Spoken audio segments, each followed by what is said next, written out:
De métier, Annie Jacques était conservateur général du patrimoine à l'École des Beaux-Arts à Paris. Mais depuis plus de 20 ans, elle passe une partie de sa vie dans cette petite maison au Crotoy. Attachée à ce curieux mélange architectural qui fait se côtoyer riches demeures de vacances et anciennes maisons de pêcheurs. Tout à l'inverse des autres stations balnéaires de la Manche où les différents quartiers sont restés bien séparés. Au Crotoy, l'originalité, c'est que c'est créé une station balnéaire qui s'est vraiment insérée dans le village ancien. Et quelque chose de très très original et caractéristique, c'est que on pouvait loger chez l'habitant. Les familles de pêcheurs, ça leur faisait un appoint financier parce que la vie était dure.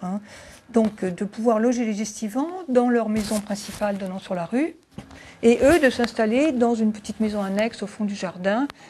Pendant plusieurs années, Annie Jacques a arpenté les bibliothèques et les fonds d'archives, à la recherche de documents ou d'images inédits. De sa quête, elle a fait un livre qui nous raconte le Crotoy balnéaire. Elle a ainsi retrouvé la correspondance de la famille Guerlain. Dans les lettres de leur intimité, c'est tout un monde qui se dessine. Et on imagine bien les jeunes Guerlain. La mer vient battre aux grandes marées jusqu'au pied de la maison. Partant en canot, comme ils le disent, ou partant très tôt sur leur embarcadère pour rejoindre les pêcheurs. Il y avait le Crotoy de l'été, celui de la plage et des bains de mer. Arrivaient aussi, avec les grilles de l'automne, d'autres touristes, ceux qui venaient chasser en bateau ou à la botte pour tirer les phoques ou les oiseaux migrateurs. Toulouse-Lautrec est un homme... C'est un homme de la nuit, c'est un homme des bordels, c'est un homme c'est pas la peinture de plein air, c'est pas la vie balnéaire qui lui plaît, c'est la vie rude des chasseurs, c'est ce climat tonique qui lui fait du bien, c'est là que ses amis l'entraînent dans les dernières années de sa vie, parce que c'est quelque chose qui le change complètement de l'atmosphère de cette vie de débauche, entre guillemets, qu'il avait à Paris.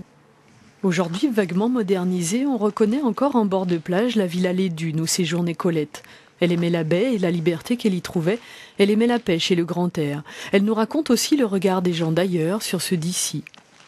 Elle parle de Canada, pêcheur, le beau gars aux yeux d'or, qu'elle rencontre un jour sur le port, et elle lui dit mais vous n'êtes pas à la pêche aujourd'hui? Ah, il dit non, ma petite dame, non, moi je suis modèle, je travaille avec le photographe du coin, je suis type local. Ce qu'Annie Jacques a aussi su nous montrer, c'est que le Crotoy garde aujourd'hui la trace de cette histoire de monde mêlé. À gauche, le clocher fortifié, c'est le Crotoy de Jeanne d'Arc. Au fond, la maison de pêcheurs. À droite, une villa chalet, typique de l'architecture balnéaire du début du XXe siècle.